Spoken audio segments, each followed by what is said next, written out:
Hi, this is Vicky. And Ruben From from Family Life Explorers. In one of our previous videos, we shared that we were stuck in the Outback and were stuck there for about 4 days. We received a lot of comments and tips on this video, so we want to share the tips and comments we received with you in case you're planning on driving to the Outback and want to be prepared very well. Why don't you want to be stuck in the Outback? First of all, the distances in Australia are very, very long, and especially in the Outback. You can drive for hundreds and hundreds of kilometers without seeing anything. No humans, there is no satellite phone connection, there is absolutely nothing, and the roads are usually gravel roads, so the ride can feel very, very lonely.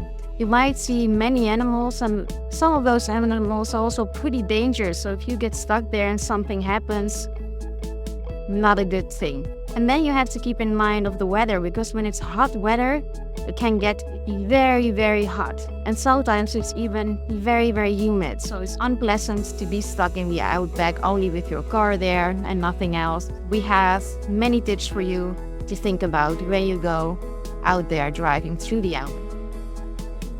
So first of all, of course, you don't want to be stuck in the Outback. We share a few tips we received of how to prepare before you go driving. The most important thing is that you drive safely. Usually there are a lot of gravel roads with a lot of bumps in it, so you want to go slower than usual. And because there are so many gravel roads and not all of them are very well prepared, make sure to lower your tire pressure. Just lower your tire pressure a little bit so you have more grip on the road, and also it prevents your tires from bursting or collapsing. And that's something you don't want to have in the Outback. Furthermore, it's very good to know your route exactly, know where you go and know how to get there. If you use Google Maps, fix it on that route and make sure that Google Maps doesn't update your track, because they might send you somewhere else and you get lost anyways. And if you want to be very well prepared, bring a paper map, just an old school map where you can draw your route so you know where to go. And then another thing where we did something wrong is driving through the creeks. Even though you're driving through the Outback, there might be some creeks, so you have to go through a shallow piece of water with your car. We did this wrong. We went really fast through all the creeks, so it wasn't a good idea. You should drive very slowly, because your car is heavy enough to have the grip and go through the river. If you're not really sure if the creek is too deep, walk it first, and then you know exactly where to go. And then you can drive slowly through the creek to make sure your car is still okay. But of course, be aware of crocodiles in the Outback. There are also crocodiles, so make sure that in the creek there are no crocodiles, or walk a little bit faster. A good thing to bring when you're driving through the Outback, but even if you drive through Australia, is an air compressor. With an air compressor, you can deflate your tires, but also inflate it again when you go on smoother surface. So it's a good thing to have. Be prepared. So the most important thing to think about is bring enough water. We think you should bring at least 4 liters per person per day with you when you go to the Outback. And also think about your food. Whatever food, bring also some dry or canned food so you always have enough in your storage. And then the second most important thing, which we did wrong actually, is bring something to communicate with. We didn't have anything except from our normal phones, but they were not working.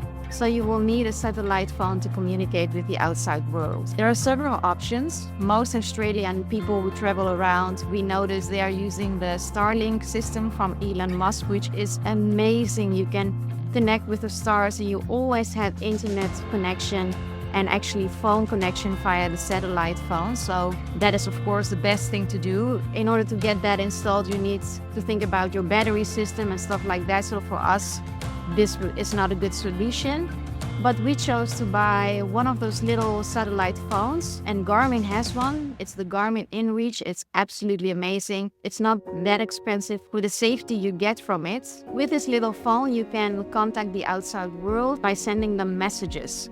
And if you get stuck in the Outback or something really bad happens, there is just one button which you push and it will directly send a message to the emergency operations, and they will try and get you or help you. In order to make use of the SOS service of Garmin, you will need a membership, but it's really worth it because you can send some messages to your family. They can keep track of you while you're on the way. It will leave breadcrumbs and they can log in online and see where you are. And you will have the possibility to contact the emergency if needed.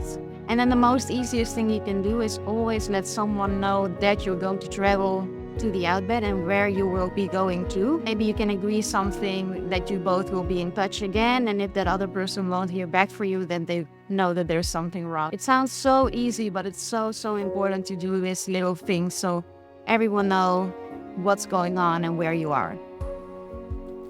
What should you do when you're stranded in the Outback like we were for a few days? Of course, if you are well prepared, you can use your satellite telephone or the Garmin InReach to contact the outside world and to make sure help is on the way. Furthermore, you should always stay at your vehicle. We said in our previous video that we were thinking about walking the 100 kilometers back to the boss place. We have seen people, but we got so many comments of you, the Australian followers especially, that you should never leave your vehicle. Because the vehicle is way easier to find by the emergency operations than in you when walking through the Outback. So always stay at your vehicle. And when you stay in your vehicle, of course, I assume you will do this, but stay hydrated and stay in the shade as much as possible. We didn't bring a satellite telephone or a tracking device, so we were very lucky to meet the other people who helped us in the Outback, who actually brought a Starlink system. So we were lucky, but not everybody is in the Outback. So what not to do? Not being prepared. It's not a good idea. Always go prepared. Let others know that you're going. Bring your satellite phone, bring enough water and food. Don't start to walk when you're stranded. Always stay at your vehicle, especially if you're hundreds of kilometers in the Outback.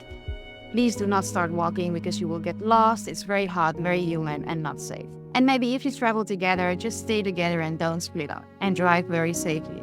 We hope that this video will help you on preparing for traveling in the Outback. If you have any more comments or tips about traveling in the Outback, feel free to share them in the comments below. We'd love to hear from you, and travel safe. Thank you for watching. Thank you for watching, Mode.